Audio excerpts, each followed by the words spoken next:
to share again now? No, it's sharing. So do you see my screen? The scoring sheet, it says it's sharing. Yes, we see it. Yes. Okay. Yes. Yep. Okay, so this will be the official spreadsheet that your scorers will use for RDL and RDL Junior. RDL Junior, of course, there'll be a few changes on the mission tasks. And basically, we'll make a copy of this for each regional, and then we'll have a copy for the nationals. And we just made this as a little practice, depending on, who may be keeping the official score.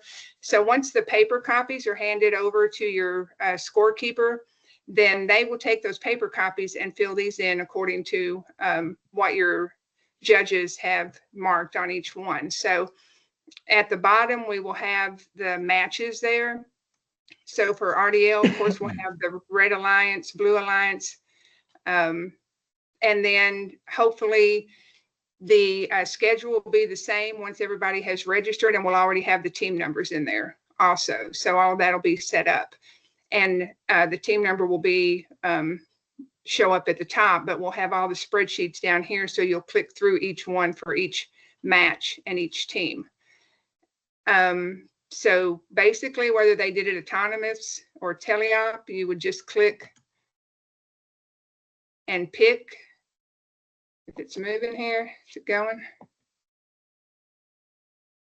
And then the score should automatically change. And it's going to add these up. And then at the bottom, we would have a total score as it goes through each task. And then there will be an additional spreadsheet on here that each of those total scores will go to. So we'll basically have all this made for you, and it's really just click and pick what they did based on what the judges turn in to you. Is that what you want me to tell them, Dennis? Or yeah, that's perfect. Yeah, that's perfect, Cindy. So what I would add is that when you're training, when you're looking at your volunteers, and they're going to have 1,000 questions. Well, how do I do this and how do I do that? Here's our number one recommendation: is two things. One, go with a paper copy of the spreadsheet, because for your officials to hand mark each scoring game element, right? And then two is the night before, once you have the field set up, sometimes junior, we'd like to set up the field the night before, but sometimes that's not possible.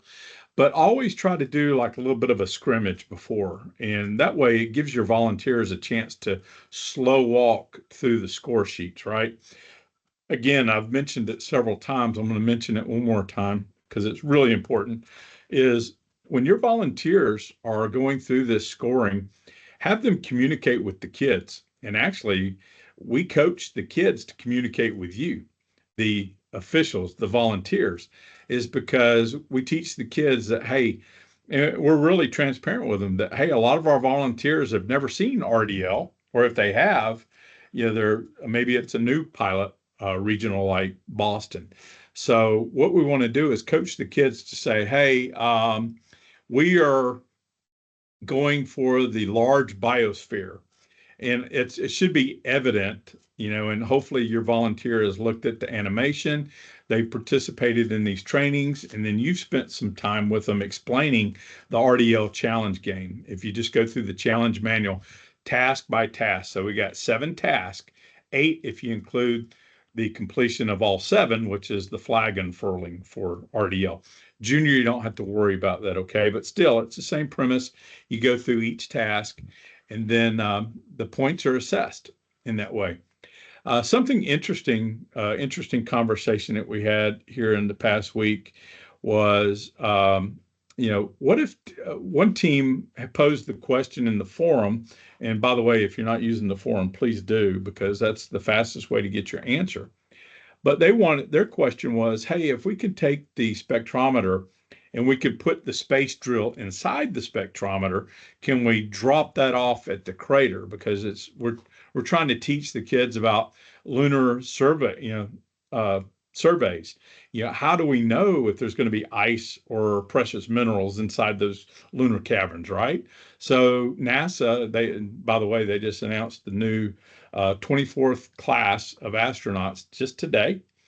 So if you tuned in to nasa.gov and you saw the new um, uh, astronaut class of ASCANs is what they call them, and I think there's 12 new ones, and I would say it's really a very diverse field of professionals. But if we're teaching these kids, our next generation of learners, STEM learners, how to incorporate good surveying skills, exploration skills into science and technology, then I think that's what Moonbase is going to do for them, because they're going to learn about drones doing surveys and planting markers, but then also putting spectrometers, instruments of research. They're going to be able to put those into the craters. And then, hey, what do you know? We discovered moon rocks and ice. Now we got to get a drill in there. But some teams will obviously ask the questions, and we're glad that they do. And we want your kids to ask these questions along with your volunteers is, hey, can you do this? Can you do that? And it might be the answer might be yes. And then again, the answer might be no, as it was with the team that posed the question. Hey, can we deliver a spectrometer? And can we put the space drill inside the spectrometer as we're delivering it to the crater? And the answer to that is no. And the reason is, I mean, good try, but in reality, NASA is not going to incorporate this huge drill into the spectrometer and then take it out to the lunar crater. Now, in the scale of things for RDL and Moonbase, our space drill is approximately about 3 inches high. The spectrometer is about 6 by 6. I mean, the thing is huge, and it's all 3D printed materials, right? But the idea is that you need to line up the spectrometer to do analysis, and then you can get in there and with the space drill and drill away, baby, right? So the thing is, and sometimes that leads to a solution too that we can provide back to the teams, because we want them thinking, instead of trying to create a shortcut to getting a bunch of points for that, why not try to devise an instrument or a delivery package on your robot that can take both instruments simultaneous to the crater, which is perfectly legal as long as the space drill is not inside of the spectrometer. I know some of you guys probably have not seen the spectrometer or the space drill yet, but if you look at our challenge manual, it's all in there. And so you'll kind of be able to follow along with us. But that's what we're after is, we love the inquiry from the kids, trying to think about, how can they devise a strategy around Moonbase. And that's what it's all about. 10 minutes, the first minute being autonomous, and then the 9 minutes being something where they're going to have to come up and they're going to have to work together in an alliance, which brought up another question is, can teams simultaneously earn points on collective task? And the answer, I think, is going to be yes. We're still debating on a couple different things, but let me give you a good example. Whereas if there's only one task element, how do we divvy up those points? And so what our solution, and there's two that come to mind really quick, and I'll mention them, and that's our STEM questions, because there's only one display screen, right? So how do teams, if you've got two teams aiming a drone from that, can they answer the same question? The answer is, if they get the answer correct as an alliance, I say let's give them the points, right? Because there's only one display screen on that side of the field. So we don't want to give the other alliance team a unfair advantage because there's only one game element. And I would say the same thing for the unfurling of the flag, which if you've read the challenge manual, teams that get all 7 tasks completed within the 10 minutes up to that 8-minute mark, if they have it done at the 8-minute mark, the flag's going to unfurl. If it's at the 9-minute mark or at the 9:55 mark, the flag will unfurl, which equates to 500 points. So the thoughts is that alliance they were able to accomplish all 7 of those tasks collectively. And so they should all be awarded, those 2 teams should be awarded the 500 points collectively. Does that make sense? Okay. So that's just part of the conversations that we're having as we're preparing for regionals. And please, you guys do such a good job at looking at the manuals and the challenge guide and giving us some corrections, even if it's just a little bit of ELA, give us some feedback, right? We want to make sure that we're doing a good job, even if we miss an apostrophe. I had someone say, "Hey, there should be an apostrophe in volunteers."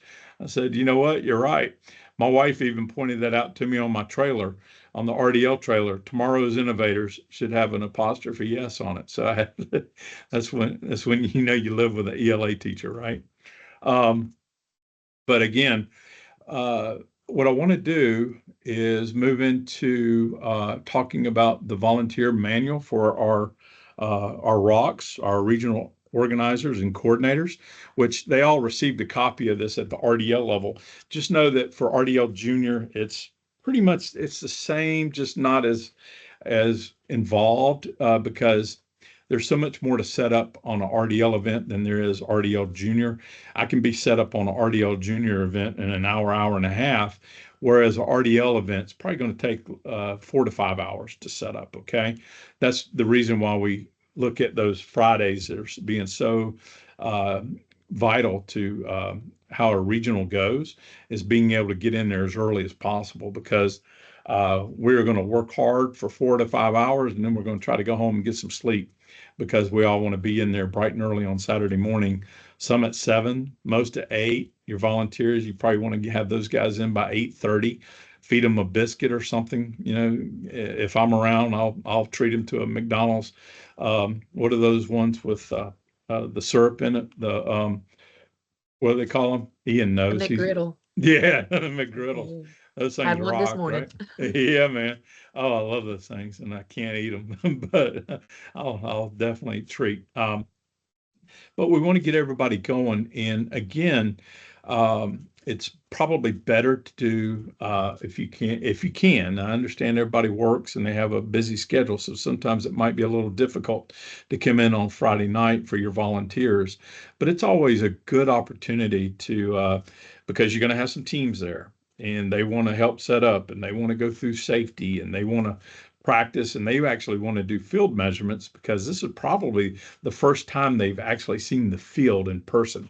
They've done classroom mock-ups, they've used cardboard, they've got some game elements, they've tried their best to prepare, but nothing really prepares them other than seeing the actual field for the first time, and they're excited, and we want them to be. And we want them to get out there with their tape measures and do some fine tuning. But it's also a really good opportunity for your volunteers to get out there and grab a score sheet and talk to the kids and say, what is your robot getting ready to do? And have them explain it. Oh, okay, the animation showed that, but now that I'm seeing it in a live environment, it looks different, but I'm connecting the dots, right? And that's for your volunteers. Volunteers, some of our volunteers here that have been with us for a few years, please feel free to chime in at any time. Okay. But if no questions so far, I'm gonna share my manual, which is the regional coordinators manual, which has different roles in it. And so if you're needing to have a conversation with your regional coordinator, ask them about, okay, here's my scorekeeper sheet, my scorekeeper guidebook, my officials guidebook. Maybe it's an MC. Maybe you have a DJ coming in, and they do weddings on the weekend, and they're a wedding DJ. Well, this is a completely different ordeal, right? But it's good that you have somebody. We just ask that you probably want to review that, because there's some special announcements that need to go on, like opening ceremonies, excuse me, how to keep the matches going in a lively spirit, having someone with some personality, that, maybe they're not the weather guy, right? But they're a play-by-play person. So that's somebody, have that energetic person. And they can kind of bring the hype, if you will, because the kids, like I said, the kids are excited and we're there to celebrate them. You know, these competitions are nothing more than a celebration of the hard work that they've been putting into the STEM prep in their classrooms as they've been coding and building and you know, pulling their hair out because it's been difficult. And but we want them to have fun on competition day. So let me break open my, I'm going to share my manual here. Let me make sure you guys can see it. Um, Ian, give me a thumbs up if you see my manual. Okay. Nope, that's not right. Cindy, are you still sharing?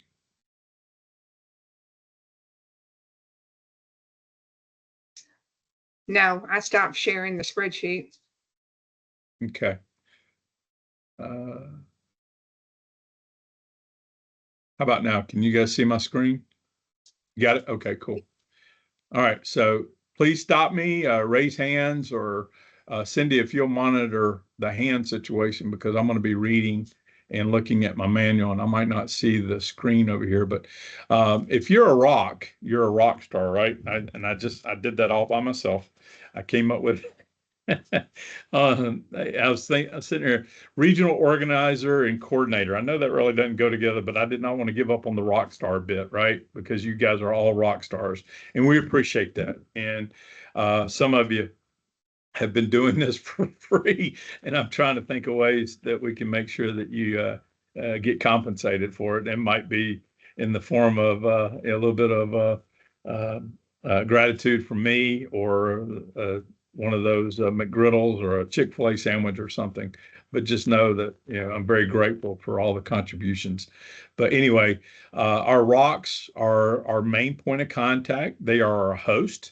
Those are the guys that are working the hardest, and I would love to see them be in charge, because with our staff and going to all these regionals, we're going to try to bring in as much support as possible, but sometimes that just means maybe only two or three of us, right? So the more that our regional organizers can do, the better event we're going to have, and it's all about the key is preparation. But we would ask that our rocks recruit, assign, and confirm the volunteers. I think I'd ask for October 1st, because what we want to do is identify these folks that you've identified as referees, judges, scorekeepers, field officials, safety officers, pit, AV support, etc., with the key volunteers as referees and judges and scorekeepers, obviously. Is identify those and send them our way so that we can have continued training sessions via Teams, just like what we're doing today. And of course, we want you there as well, but we don't want to put all that on you, do all the training. We're going to be there every step of the way with you, right? We also have them communicate with our coaches about specific schedules. Maybe there's a parking situation, or somewhere maybe the facility does not allow food, and we need that messaging to go out there too. So just we ask that our rocks are keeping in good communication with all of us, but especially our teams. Hey, have hospitality if you can. We're not trying to put more on you than what you can handle, but if you have a sponsor that comes in and wants to provide lunch, hey, we're all about that, right? But believe me, we're going to feed our volunteers. It might be some Little Caesars pizzas, or maybe we can spring for some Chick-fil-A, right? But that event day, our operations coordinator, that's going to be our lead. That's going to be our head person. And the reason for that is, they have the keys to the facility. They know the facility because they are our host. But also, we're going to be there to help support them. But again, they know where everything is, right? They know where the electrical outlets are. They know their volunteers. We really want to make this an ecosystem that the community can engage with. So having local volunteers is really important. I'll just kind of scroll ahead. Most of these guys have already read through this, but I really want to get to some of the important stuff. But do let me mention the press release. So if you're hosting an event, you probably want to go in, and we've included the press release, a template in here.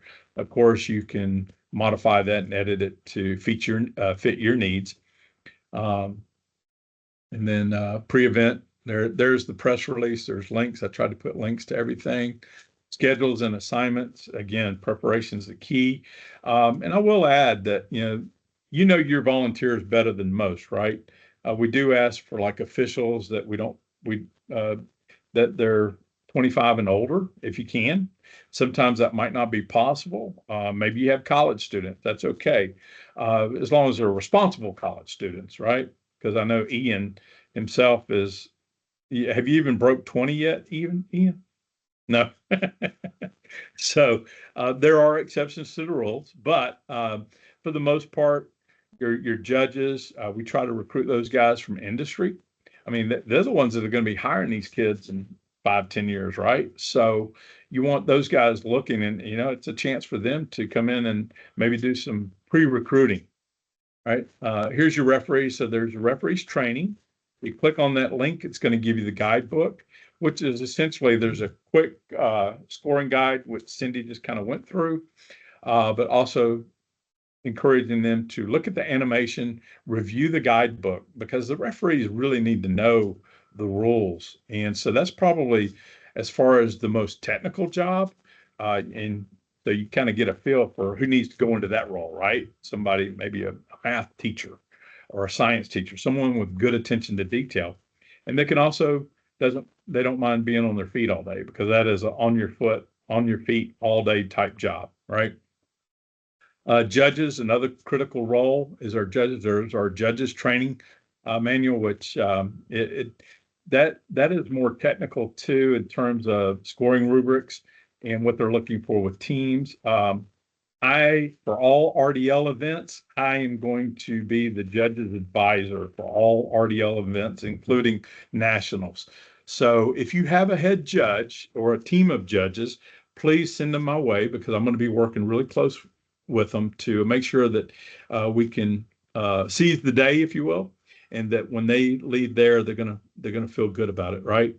So, hey, Cindy, can you take over for just a minute? Yes. Okay. Sorry, I was typing a message back here.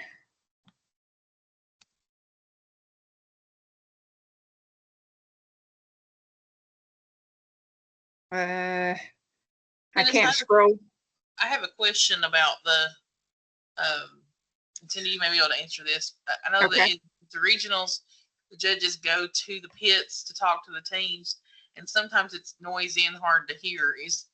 I know we had done it both ways, where we pulled them to a certain room. Right. Is there any thoughts about that? I don't know. Have any of the other regionals had problems with that? I know it was really loud last year and kind of hectic for our judges to try to chase. Basically, they were waiting for teams to get finished. It was to try to keep the gameplay on track. Right. But it made it really difficult for the teams to be able to hear and talk to the judges. Right. He's talked about that and having a room, and I think that was mentioned in the event guide to have a separate room. So even though, and I saw that and I thought, well, we don't usually do like the interviews, like we used to do, but I'm thinking maybe that's what he had in mind, just for that 5 minutes or 10, it's not really a presentation, just really to talk to the team. And like you said, that way they're in a space by themselves. Especially at UVA-wise, that's going to be very crowded. Well, and even at the nationals, it's very crowded. So I think that's a good idea. If a team is scheduled to go in there at a certain time and they're on the field, since it's not a real presentation, you're just basically asking them questions. I think that's fine that we could skip, just as long as we had that list of who they've talked to and who they haven't, and we have somebody guiding them in there, if they haven't had their chance to talk. What does everybody else think? I think that works best if we can get them off somewhere private, quiet. If we have anybody on here that's helped with that before, I think that'd work much better, Heather. Yeah, I do too. Don't you? I'm just concerned about noise being in that. We're in the convocation center of the gym, and with everything with game going on and just the noise of people talking, I'm just afraid it'll be hard to hear like it was the last time. We've got more space, but more space doesn't necessarily mean the more that you're going to be able to hear them any better. Right. And also it's a little distracting, when you're trying to talk to the teams, and maybe they're trying to watch, or, maybe you only have a few team members' attention. So I think, if that works and we can make that work, I think that would be the best. And then, once we've went through all the regionals and we saw how it worked, then we can make a decision before nationals, possibly. So, but I think that would be the best also, especially for the older kids. There may not be many junior teams at each regional, so they may be a little more spread out, and it may just be one judge. They can go to them. But for the RDL teams, I think that would probably work best, because they're going to have more members. They're going to be bigger teams, and have more input than those little fellers are going to. And I did put in the chat, I didn't share it, but I've already created a document that I can maybe hold it to the camera. I was going to share it, but I'll do that once. I'll put it, maybe Dennis will add it to this guidebook. We're working on a resource page on the website, and that should go live tomorrow or this evening once he gets a chance to review it, and it'll be on there too. But can you see this? I don't even know if you can see. So it's kind of just a checklist. But we'll send this out in the emails to the coordinators too, so they can print copies. And they're basically just gonna mark it, and it's got the task. I mean, they really don't even have to know the points. All your judges need to do is mark it. This is your game judges. So you won't have to print that spreadsheet. We'll have this table for you to print that they can just basically just mark and hand over. Maybe make a spot for team number. I need to add that on there so they don't have to remember to write it on there. If that makes sense. Does that make sense? I'm new to this end of it too, so. Any other questions? Maybe Dennis is back and he can take over, because I would have to get on and share that. Or does anybody have a question, any other question about the documentation he sent out, or a question in general about your regional event? Somebody asked, I think Mark asked about, and maybe Whitney, about sending, or Onika. We have a master spreadsheet as teams register that we have, and what regionals they're registering for. That is not shared. You won't have access to that, but when it gets close to your regional, or once registration is supposedly cut off October 15th, we'll send those out to the event coordinators, and that way you'll have them. I do have a question on registration. Okay. Since so October 3rd is our meeting, and since TVA took care of all our stuff, how will our teams register without the payment part? Okay, Dennis, in the past, they've been given a code when we've had that. So when they go on and actually register, so that we can see that, he'll give them a code. That way they're not charged a registration fee. Yes. Okay, that was my only question, because I need to get them registered to get everything that they need. Yeah. Because I would like to do it October 3rd, get them registered while they're there. Right. And is Dennis coming to that also? I'm not sure. Also, I'm not sure. Okay. Good question.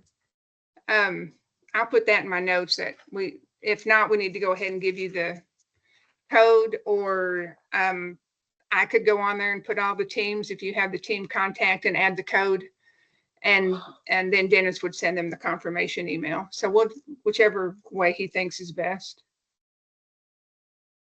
Okay, thank you. So will the number of judges and referees depend on how many teams are present? And Heather can chime in on this too.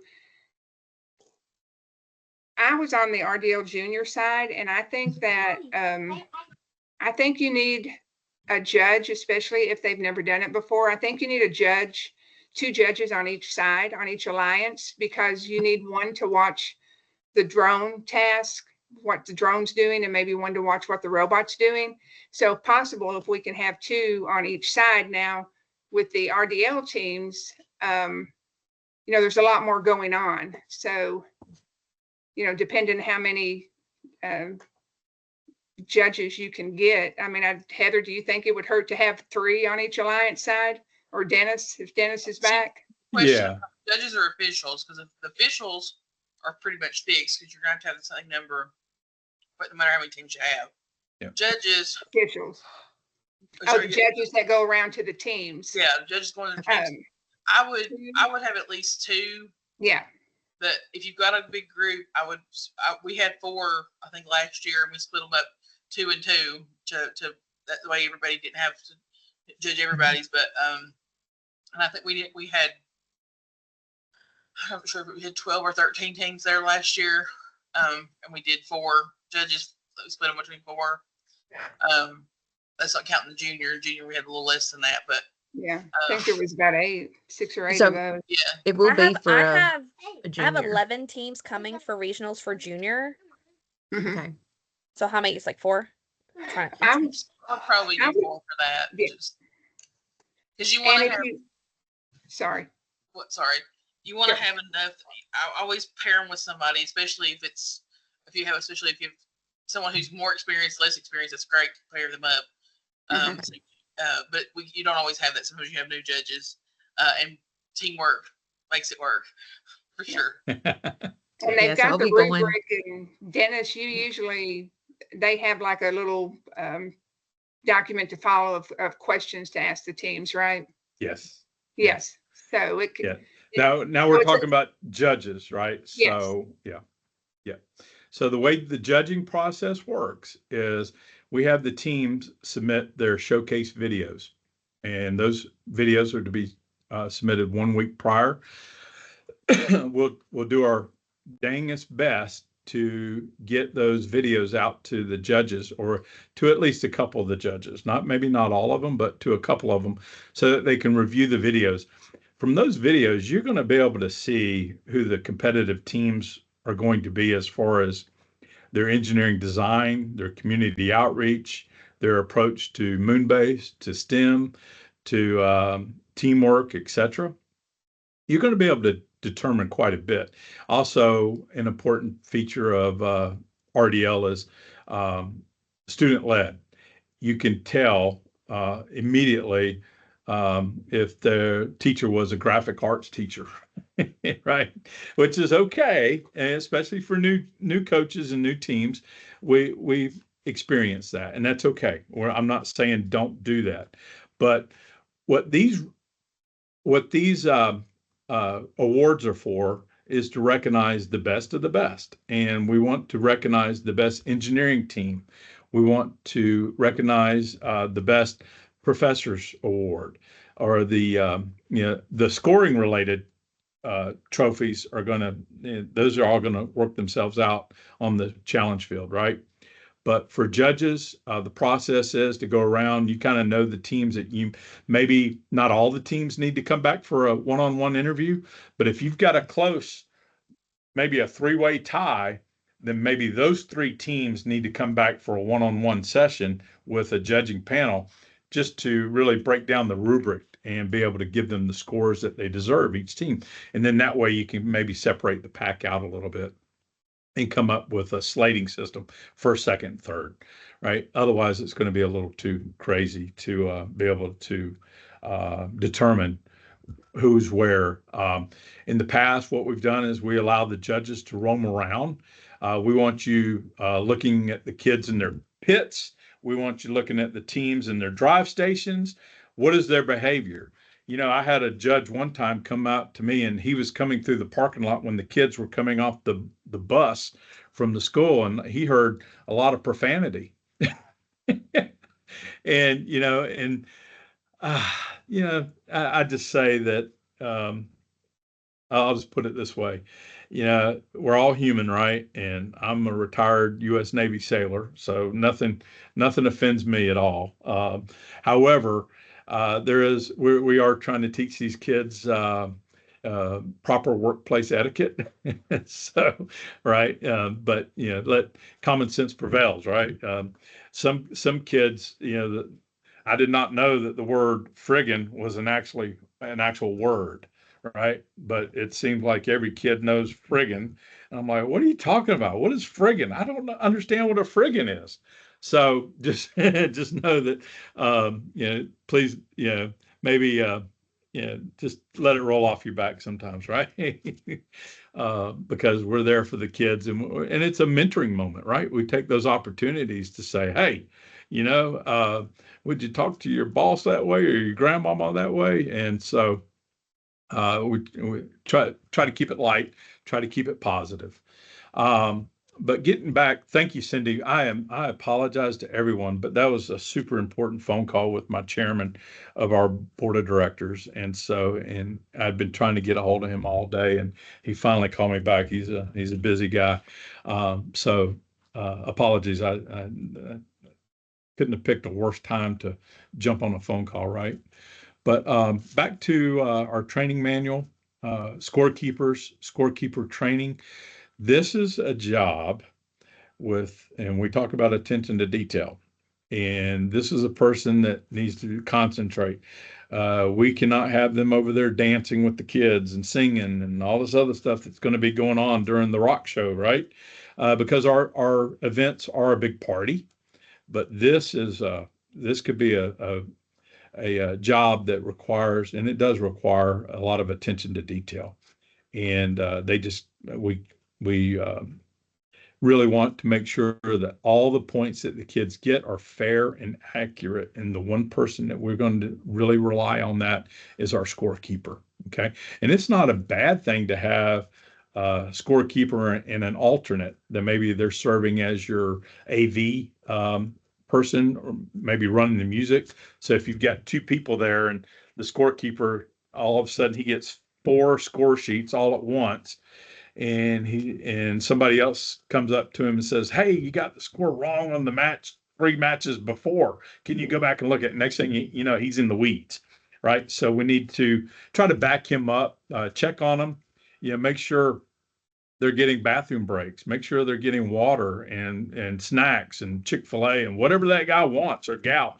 We need to take really, really good care of all of our volunteers, but especially the scorekeeper and our officials. And again, knowing the RDL challenge, because we have so many new events. Most of you here are blessed to know that you've got people that have already been in there. Parents are always a good resource, especially junior. I don't mind a parent coming in and being a volunteer for junior.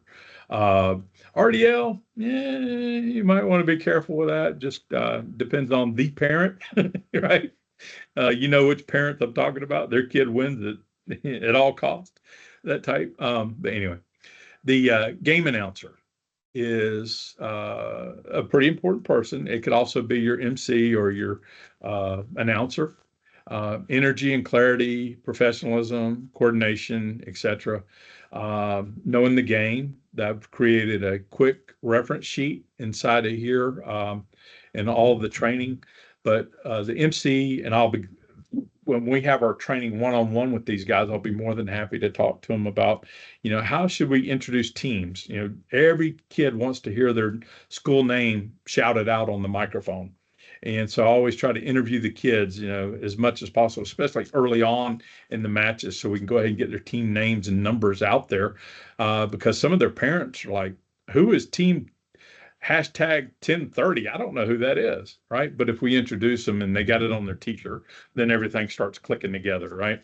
And then the next thing you know, you've got Red Alliance, Blue Alliance, the crowd's into it, the whole auditorium and all the spectators are shouting. And that's usually what happens at the bigger events, is you get a lot of fan momentum going on during the matches, which is a lot of fun to see. So having all your volunteers check in with you is really important, and somebody that you could trust. Make sure you have a commitment from that volunteer, because we've all been there. Saturday morning, 8:30. Hey, where's our such and such? Where's our host? Where's our EMC? And they are, oh, I thought it was next Saturday or whatever. And so you just want to make sure that you're following up and getting that firm commitment with all your volunteers. Crisis plan, have one, but we don't want to talk about it, right? Just have one. But always be prepared for, inclement weather. I know in Northeast Tennessee, when we have our nationals during the wintertime, I'm always worried about ice and snow because we've actually had that happen to us a couple times where we had to go on a delay. So anyway, post-event follow-up, we love to have feedback. All right. So let us know what we did right. Let us know what we did wrong. I would say that in 8 years of doing RDL, it's in bigger events, I think we're on year 6 now. We have learned, and it's through the valuable feedback of you guys. And so that's the only way that we can make this process better. And we're here for the kids, full stop. Right. So, and they deserve our best. Our industry deserves the best candidates for what we can produce in our school system, in the K through 12 system. So how we make our event, how it's STEM relevant, depends on the feedback that we get from you guys. And that is it for the rock. How are you collecting the feedback? Or is there a survey that you're using? Generally, we've always used the survey to hit both the volunteers, the coaches, parents, and students. Okay. So if we get a 4-pronged approach, I think that's not always do the students give us feedback. I think the best way to get feedback from students is during an event and we give away a drone or something and they they get a ticket if they do the survey. Parents, some parents will be more than happy to let us know what they think. Usually it's either ultra positive or it's like, my little Johnny got robbed, that kind of thing. And we've only had like 1 or 2 of those. Let's see. Dennis, Julie had a question. Pulse, her sound is messed up again. She want to know, are you bringing the MC that you brought one last year for her regional, or does she need to get one? Julie, if you have one in mind, please let me know and we'll help train them. Who was your MC last year? I forget. Was it me? No, they fired me. Who was it? What was the young man's name that he wore glasses? Ian, you know who I'm talking about, or he's still on here. I can't think of his name, but he was with a bunch of it. So he came up to Wise too. And he was at the national, I thought. Oh, Eric Keller? No, it wasn't Eric. I thought he was a student. Eric did it at the national, but you had another one for junior, and I'm trying to think what's his name. Oh my gosh, I can see him, but I can't not think of his name. Lord. No, I have no memory. Nothing. It was an intern? I thought so, but maybe not. Maybe just volunteered. Oh, we got so many amazing interns / volunteers. I can't keep up with all of them. Gosh, I want to say, Lord, who was it? I can't. The only interns I'm thinking for junior were McKenna Riley. She's at MIT now. No, and her. And then we had another one that's at Georgia Tech, but he was at the Georgia junior event. Oh, Lord. Well, if you think of it, and so that for junior, having an energetic high schooler as your, I know who you're talking about. You're talking about Jonathan. Yes, Jonathan was amazing. Yeah, Jonathan just finished up his engineering degree at Milligan University. Jonathan is an amazing individual. He did our animation a couple of years ago. And Jonathan, he'll be back for nationals probably, more than likely. And if we can get him at UVA Wise, he'd be really good. He's definitely got the voice for it. Man, we might talk Grayson into that role though. Okay, yeah, please do. What do you think, Kamal? Would Grayson be a good MC? He's smiling, so. Grayson, you ready to pick up the mic? Can you lay down a beat? I think he can do it. Yeah, he's our theater guy. He's the one definitely outgoing. Yeah. I would say the probably the most important thing. I think I mentioned it last week too, just, and it's worth mentioning again, is selective music, just making sure it's RDL approved, please. But yeah, and yeah, I generally, when kids come up and they always have a request, they want a walk-up song, right? And it sometimes that just kind of slows down the process, because we're on a really tight schedule.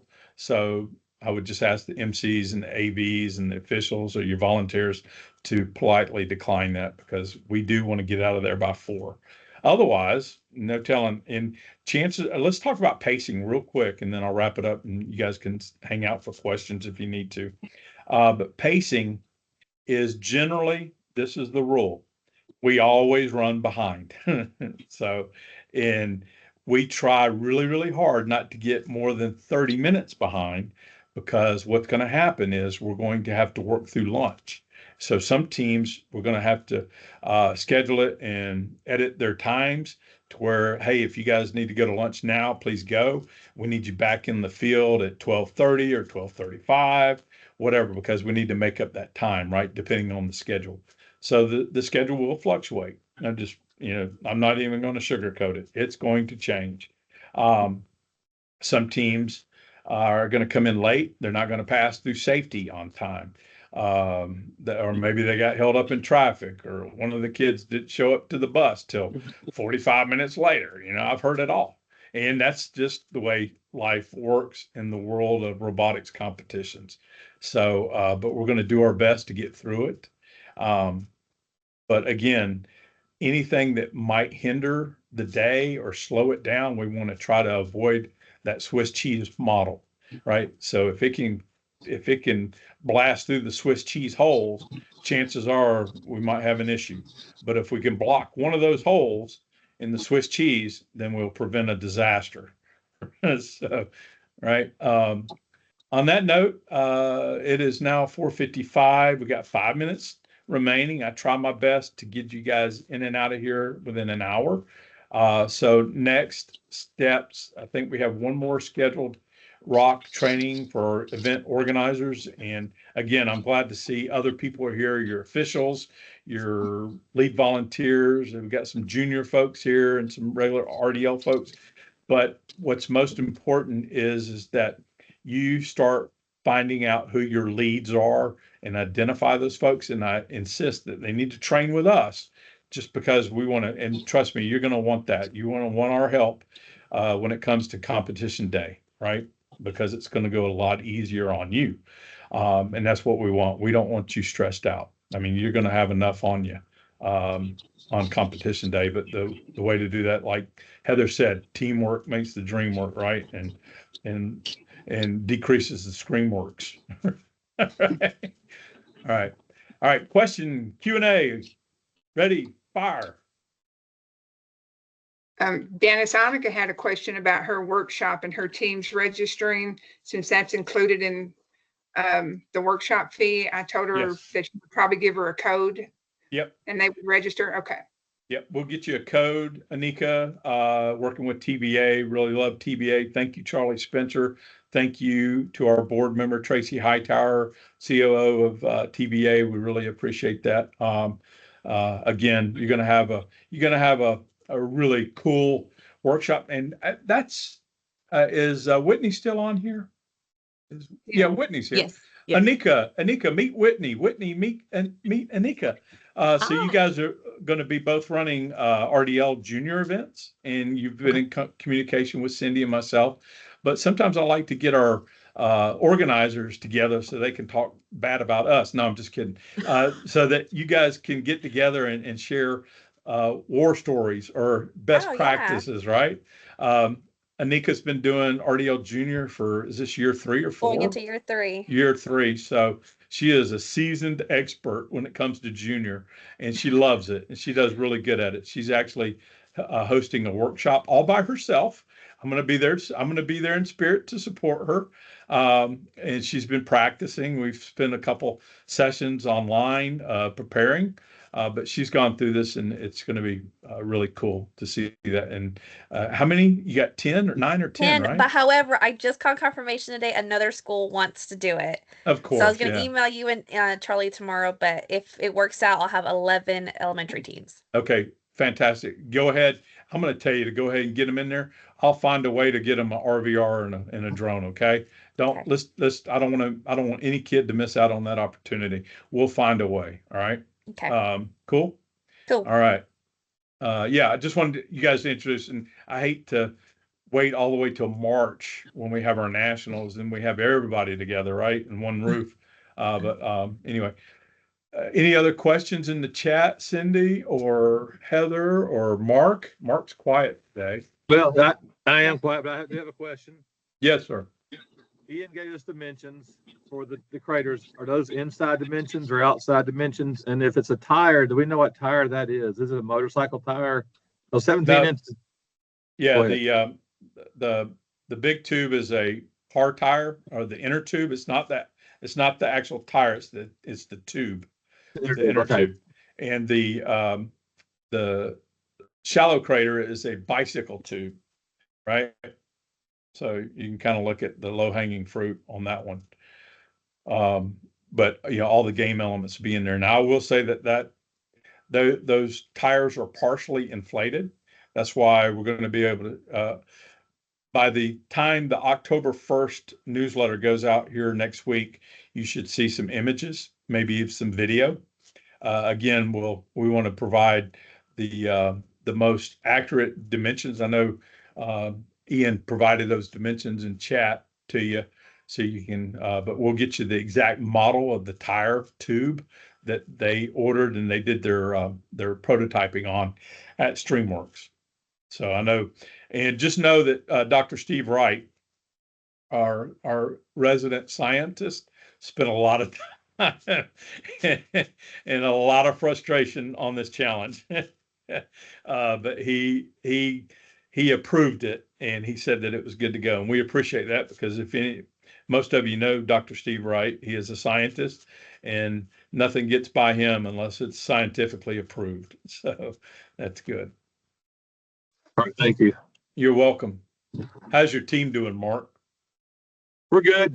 We're just trying to honestly get the parts. I finally got an email. My school email wasn't letting Ian's email come through, but he's a personal email and he got a hold of me. And I don't know if you know, he said he'd find links for me on the rocks and the ice crystals. Those are commercially purchased. If you know what the links are, posting those would be helpful for those of us competing. My kids just overdo everything, and I have to try to answer every question they have. Yeah, we try to send a rock and an ice element to every registered team. So if your team's been registered, you should receive it this week. Julia gets those out as fast as possible. So most of you, I think, have already received your kits or your kit of parts that do have those. It's only one in there, but we'll be more than happy to provide you the link. It's those game elements. And then also, Ian, I don't know if Ian mentioned, but I know Cindy put up all the STL files if you have a 3D printer or access to a 3D printer to print off the game elements in this year's Moonbase, specifically like the spectrometer, the space drill, the marker beacons. What else, Cindy? What am I missing? So my robotics guys are asking for the actual Onshape files. Is there any way that you can share the Onshape files with us? Yes. If they have an Onshape account, if you'll send me their email that Onshape is affiliated with, then they'll share that directly with that email. Well, I have an Onshape account. Okay. Yep. If you'll, hey, Deb, just make sure of sending it to the right email. Because I know. Yeah. I know. But yeah, we'll get those files to you. And that goes for anybody. If, finding the STL files online, I think Cindy shared out those links. But if you want the actual Onshape drawing, feel free to email, send me an email that you want the email to go. Maybe it's a student email, or if you just want it to go to your email, perfectly okay. Then some more questions. That drop off area where things are, kids asked me this question too. We didn't see it in the animation. The drop off area for gold and crystals and things, is that close to where we're starting at, or is that like Yeah, in the that's path it. in the corner? It's in the human player zone. Okay. Right there behind where the habitat modules go, where the kids will launch their robots and drones from. That in the human player zone. That's where the scoring elements will go. Now for like the emergency supplies, the ping pong balls that are coming out of the dispenser, robots are to put those into the habitat modules, right? Just to, for that variance on RDL. Now junior's a lot different. The kids are going to have to bring in however they can get the ping pong balls and the different game elements to what essentially looks like a big square with a little bump on it so that they can push them in there and then they'll get credit for that score. So I don't have a ton of time because they shut the gates at the museum around Oh, 5. yeah, that's I'm right. kind of On playing the Air around Force with it a little Base, got to bit. get going. Yeah, I got just a minute, but I wanted to ask a question real quick. So while Sure. you were gone, I asked how many judges we would need for the RDL Junior and 2 on Okay. each side. Well, We'll probably have around let's- 10-ish. let's Mhm. let's provide, when we say judges don't need to be on the sides. Those are officials. So just, Okay. yeah, officials need to be on each side for junior, one on each side. And then you'll probably have one on the interior of the field too. Okay. So So you- 3 officials total. 3 officials, yeah. Okay. That was my question. Yeah. And I would love to get your contact info, Annika, and so we could discuss, and as I can get ready for my RDL Junior event coming up. But I know Julie Folsey, you said she also did one. Now, Julie, yours is at Peach County. That will be RDL, not RDL Junior, correct? Correct. Okay, awesome. So I will be attending that and helping that with her being judge, referee, whatever she needs. And then coming up in January, we'll be doing the RDL Junior. So I'm gonna get a little crash course in the RDL, and I'm hoping that'll be enough for me to bring it back to the junior side and get it right.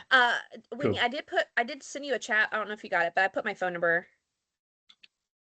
I sent you an instant message. See if I But I'm remember willing- how to do this. I'm here. I'll just put it in the regular chat. It's fine. I don't care. Y'all can call me. All y'all can call me. I'm always open to talk. All right. Here's my phone number in the chat. All right. Question. There you go. Look at you guys collaborating. Right. Sounds like a plan to me. All right. Perfect. And so is that is that the phone number? Is it like it's not like a normal? That's my cell. That's my Your cell number. cell. Okay. Let's see. 423-827. Oh, wait, sorry. I was counting. I was counting numbers. Okay.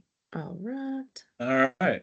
Cindy, thank you so much for filling in for me and taking care of everything. So if you guys have any questions of Cindy and her scoring sheet, please feel free to email any of us.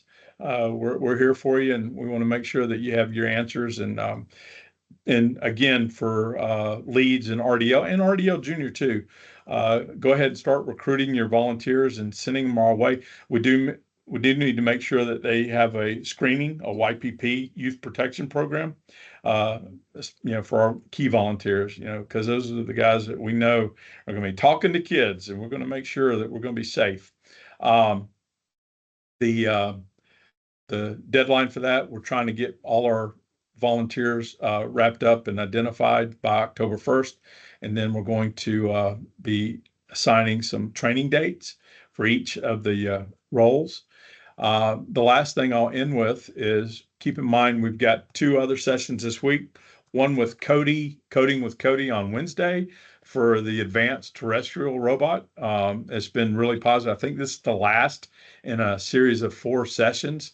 He's been doing a really good job. He is calling in he's doing these live from Tennessee Tech in Cookeville, Tennessee, and he's doing a really super job with all that. And let me just mention too, he just designed a printed circuit board specifically for Ohm's law, and it is specific to RDL. So when you see next month's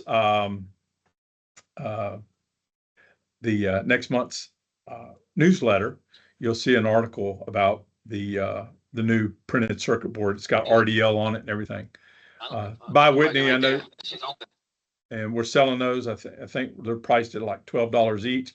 Those are a good season opener, and we're going to have a lot of other information in the newsletter too, you know, for the FAA trust certificate and all that good stuff. But this Thursday is our coaches meeting. So please, please, please, you know, we're going to be reaching out to all the registered teams and maybe even some non-registered teams. But if you have any teams out there or any prospect teams that talk, oh, that sounds cool, man, I need to get into it, but they just haven't pulled the trigger yet, go ahead and send them a link to that coaches training at 4 p.m.